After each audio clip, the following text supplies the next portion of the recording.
పల్నాడు జిల్లా వినుకొండలో అత్యంత పాశవిక సంఘటన జరిగింది. నడి రోడ్డుపై షేక్ అబ్దుల్ రషీద్ ను జిలానీ అనే వ్యక్తి కత్తితో దారుణంగా దాడి చేశాడు. ఈ దాడిలో హర్షిత్ చెయ్యి తెగి నడి రోడ్డుపై పడిపోయింది. అయినా ఆగని నిందితుడు అతడిపై పాశవికంగా అత్యంత క్రూరంగా దాడి చేశాడు.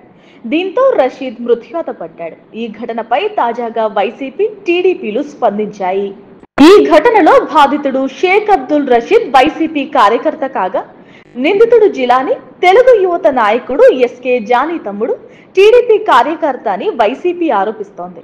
ఇదే క్రమంలో లోకేష్ జన్మదిన వేడుకల్లోనూ 2024 ఎన్నికల ప్రచారంలోనూ టీడీపీ అభ్యర్థి జీవి ఆంజనేయులతో జిలానీ ఉన్న ఫోటోలను వైసీపీ షేర్ చేసింది. అయితే టీడీపీ కూడా రియాక్ట్ అయింది. ఇందులో భాగంగా బాధితుడు, నిందితుడు ఇద్దరు వైసీపీ వారే అని స్పష్టం చేసింది.